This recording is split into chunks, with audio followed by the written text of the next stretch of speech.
Salut à tous et à toutes, bienvenue à édition 62. Comment faciliter la tâche des électeurs lors des prochaines présidentielles?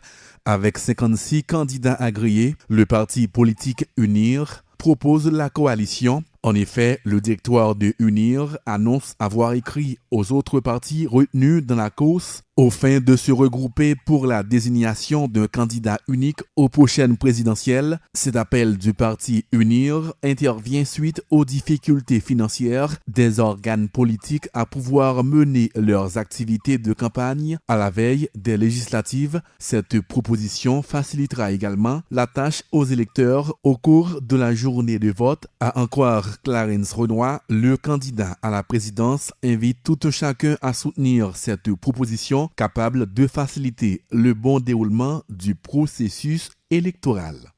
Deuxièmement, son proposition que nous faisons. Proposition face à la situation de confusion que nous entrons là-dedans, dans la campagne électorale, côté par une campagne vraie.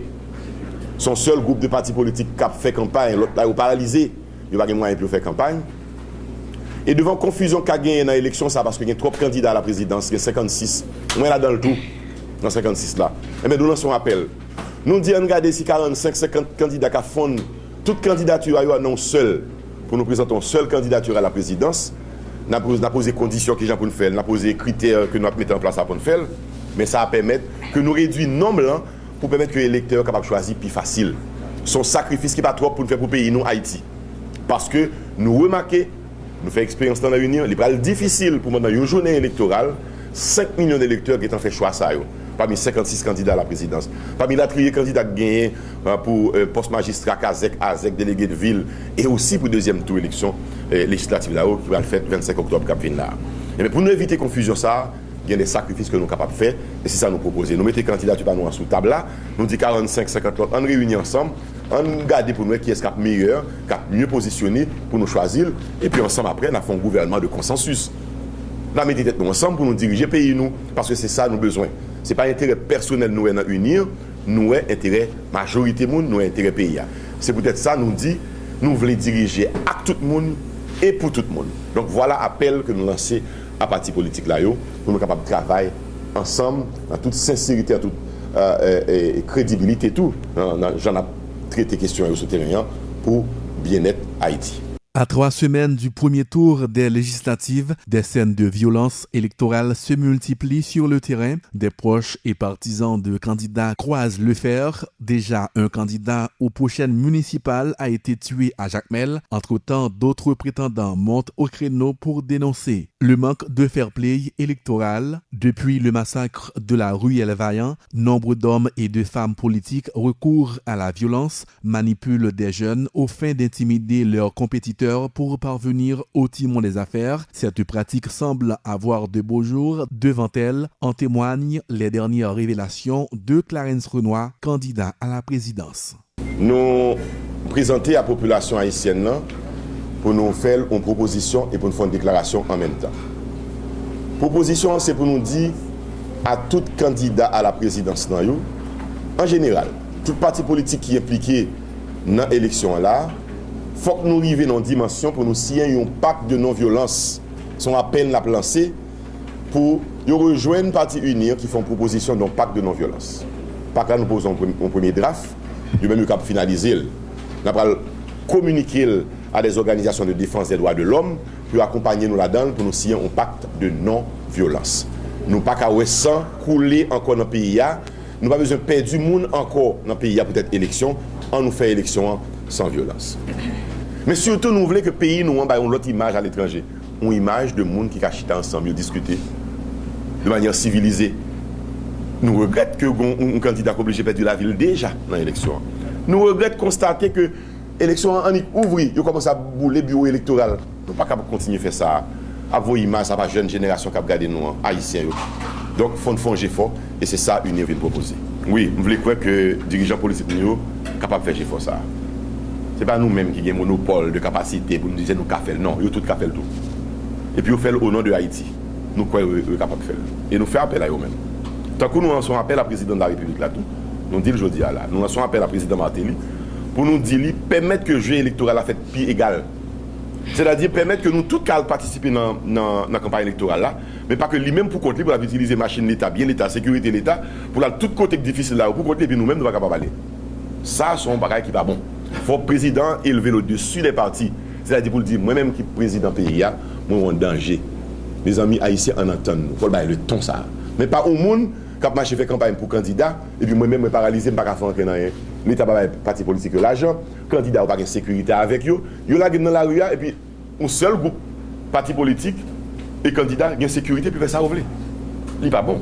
Entre le 23 et le 31 mai dernier, l'Observatoire citoyen pour l'institutionnalisation de la démocratie a réalisé une enquête nationale intitulée « Diagnostic de l'engagement citoyen dans la perspective des élections de 2015 en Haïti », destinée particulièrement aux décideurs politiques actuels et futurs, aux partis politiques, aux organisations de la société civile, à la coopération internationale. Les résultats de cette enquête ont révélé des données cruciales sur la situation socio-économique et politique actuelle dans le pays, notamment la question de la pauvreté extrême et le taux de chômage élevé des jeunes en âge de travailler dans le pays. Suivons les explications du professeur Ronnie Desroches. Activité ça, c'est présentation résultat d'une enquête que OCID menait sous environnement politique à l'occasion des élections qui enclenchaient dans le pays depuis déjà quelques temps et qui pourra le faire à partir du 9 août. Alors, enquête ça, l'y portait sur plusieurs aspects. Premièrement, enfin disons que aspect général là, c'est sur l'engagement citoyen. Est-ce que citoyens haïtiens sont engagés véritablement dans la vie associative, dans la vie politique en particulier? Alors, nous avons besoin qu'on ait d'abord qui problème que la population haïtienne l'y considéré comme problème majeur que l'y rencontrer dans la vie. Eh bien, nous joignons des réponses, et réponses qui viennent plus fréquemment dans l'enquête que nous menons, c'est que c'est pauvreté avec chômage. Ensuite, nous avons besoin qu'on ait, est-ce que la population haïtienne l'est engagée dans la vie associative? Est-ce que nous appartenu à des associations? Est-ce que appartenu à des groupes côté que nous engagés dans la vie civique, dans la vie associative? Nous avons besoin qu'on ait opinion monioto par rapport aux élections. Est-ce que vous avez voté lors des dernières élections? Est-ce que vous avez voté dans l'élection qui vient là? Nous avons besoin qu'on ait opinion autour. Est-ce que, par exemple, des fois, vous avez proposé l'argent pour aller voter pour tel monde, pour X, Y? Donc, ce sont un tas de questions comme ça que nous t'ai posé et nous venons avec résultats. Alors nous inviter les leaders de partis politiques, nous inviter des responsables d'organisations de la société civile, nous inviter des leaders d'opinion, nous inviter des professeurs d'université, nous inviter tout bien sûr la presse et quelques membres de la communauté internationale, nous inviter les membres du CEP, les membres du gouvernement pour nous capables de présenter aux résultats, parce que je crois que le résultat est capable très utile à la fois pour les politiques que pour les gens qui déjà gagnent une responsabilité au niveau politique. Et non seulement nous voulons présenter résultat enquête là, mais nous voulons organiser tous des ateliers. Par exemple, tout de suite après interview ça, nous pourrons organiser des ateliers sur 3 thèmes en particulier. Par exemple, la question de chômage et de pauvreté, nous pourrons demander mon qui là, mais qui proposition nous fait pour nous sortir dans la pauvreté, pour nous sortir dans le chômage. Nous avons un atelier tout qui pourra porter sur la question du désengagement de une partie de la population par rapport à la vie politique. Il y a des gens qui disent carrément, près de 25% de monde qui dit carrément qu'ils ne sont pas intéressés dans la vie politique. Nous avons besoin qu'on ait qui ça pour nous faire, pour nous attirer les gens pour être capables d'impliquer dans la vie politique. Dans le cadre de la réalisation de cette enquête, 1463 observateurs du réseau de l'Observatoire citoyen pour l'institutionnalisation de la démocratie ont été déployés sur le terrain. Au terme de cette enquête, il a été révélé que plus d'une personne sur 3, soit 38% de la population, considère la pauvreté comme le plus grave problème auquel le pays est confronté, tandis que plus d'une personne sur 4, soit 27% de la population, ont fait référence au chômage. L'enquête a été réalisée sur un échantillon de 3700 personnes, a fait savoir l'un des membres du comité de pilotage, Abdonel Dodo. Les régions que nous venons d'enquête, ils tournent autour de 3 grands axes. Premier axe, c'est ça qui a rapport avec qui sa préoccupation population. Et préoccupation aux gens, professeur de souligner là, préoccupation qui a rapport avec problème pauvreté, problème chômage, et particulièrement pour des groupes spécifiques. Donc, pauvreté et chômage viennent en premier et en deuxième lieu, que ce soit pour femmes, pour garçons, pour jeunes, pour moins jeunes, mais nous remarquons que les jeunes, surtout souligner chômage avant de parler de pauvreté.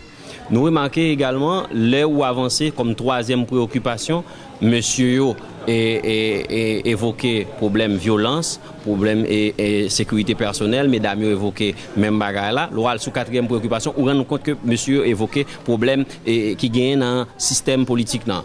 Donc là où nous considérer différentes catégories, groupes d'âge, niveau de revenus, nous rendons compte que les gens qui gagnent un revenu qui plus bas, sont moins préoccupés par la question politique, sont plus préoccupés par la question de pauvreté. Et ça mène nous à la deuxième série de questions que nous avons explorées dans l'enquête. Nous avons regardé par exemple, est-ce que les citoyens ont engagé à la question, ils ont senti concernés, quel niveau de confiance ils ont gagné dans les acteurs politiques, dans les dirigeants, et nous voyons que le niveau de méfiance est très élevé.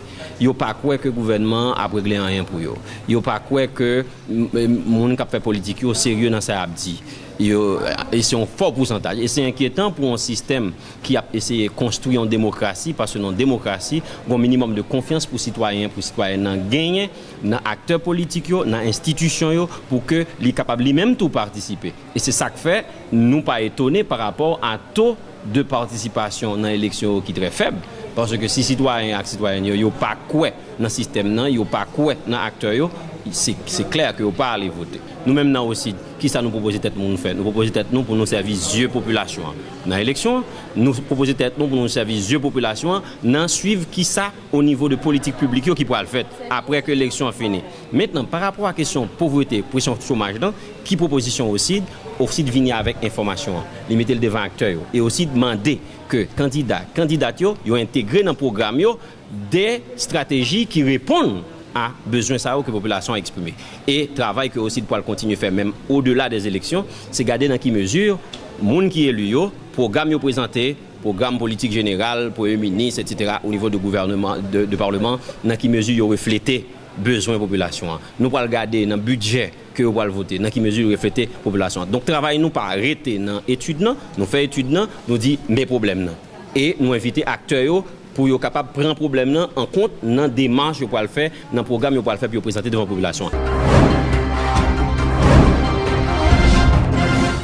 Le syndicat des employés du ministère de l'Éducation nationale et de la formation professionnelle a été lancé officiellement ce mercredi 22 juillet 2015 dans les locaux du ministère de l'Éducation en présence des membres du syndicat, des représentants du secteur syndical international et de quelques cadres du ministère. L'objectif du syndicat est de travailler en vue de faciliter de meilleures conditions de travail pour les employés de la fonction publique. Fritz André Mathieu, président du syndicat, explique au micro de Télégalaxie.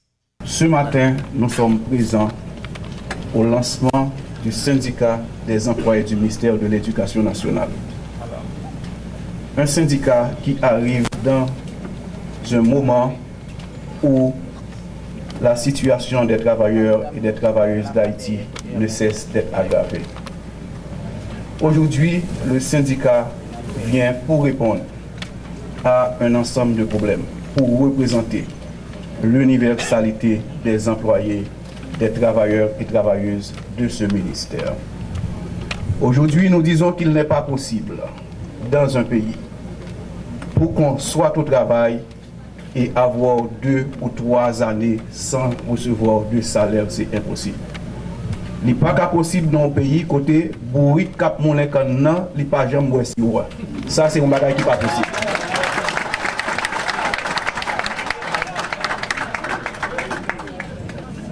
Est-ce que je dis on dit comme ça que c'est possible les que on monde n'a travail il a 5 ans, 10 ans, il est sous contrat alors qu'il commence à travailler à 40 ans, est-ce que retraite là c'est dans ton blanc pour le prendre?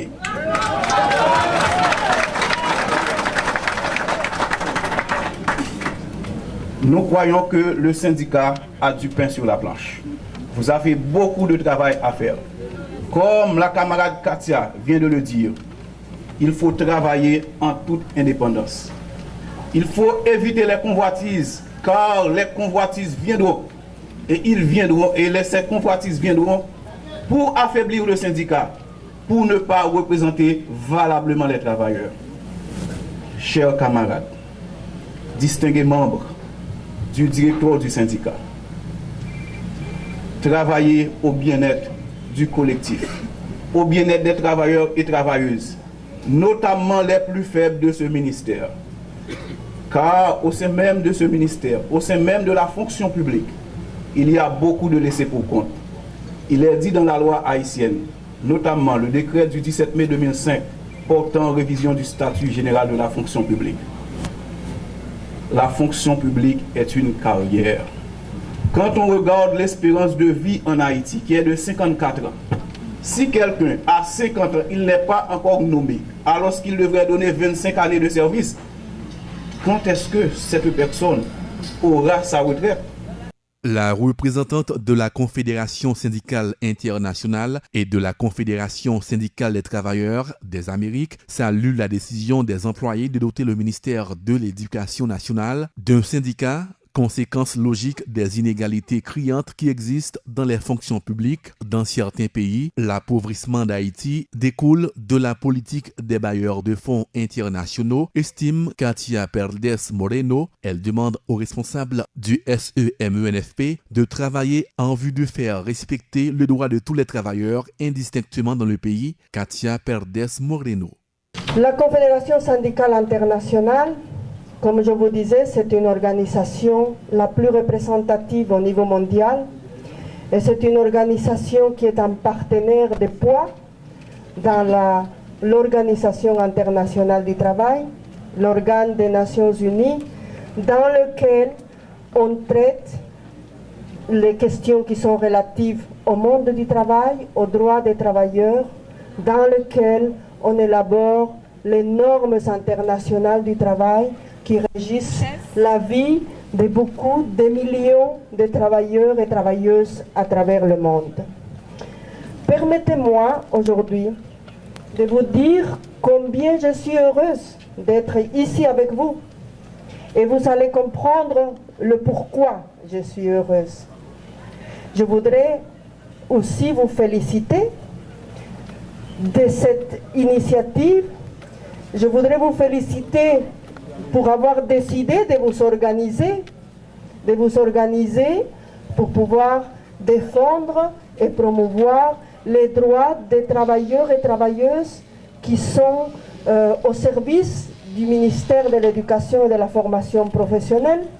C'est évidemment un travail extrêmement noble quand on sait que l'éducation est évidemment d'une importance capitale pour le développement d'un pays.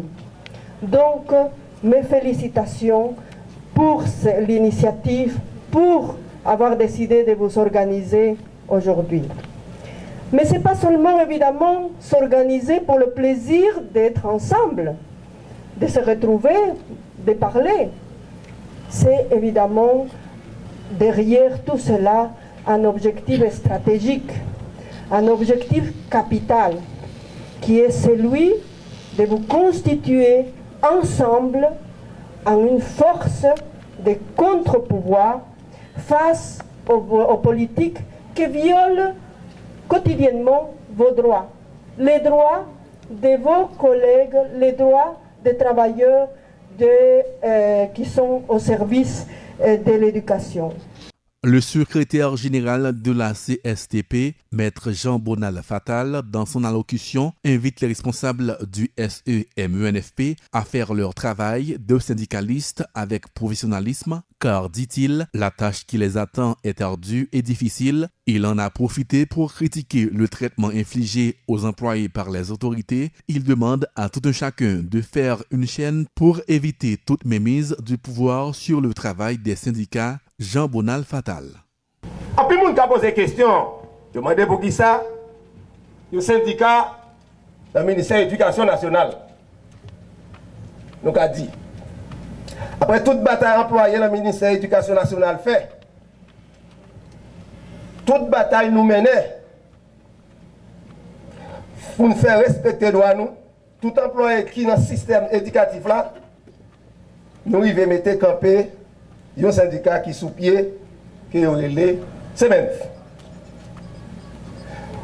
Tout ça à cause d'un vide que nous constatons en dedans ministère ça depuis 10 ans. Syndicat ça, c'est pour voir tout employé indistinctement. Qui est gros chef, qui est petit chef, conseil employé, que c'est moun qui a ramassé n'importe branche feuille dans la cour là. Depuis le ministre a accepté, mandé, ministre Affaires Finances, ministère Finances plutôt, excusez-moi, pour Balungoud, ou qui fait partie de syndicat ça. Sous qui base, syndicat a campé. Le syndicat a campé sous la loi. Libre racine dans l'article 18, 35.3, 239, d'après la Déclaration universelle des droits de l'homme, à Douamoun. Et Constitution haïtienne amendée. Et enfin, article 151, qui c'est exactement révision statut général de la fonction publique.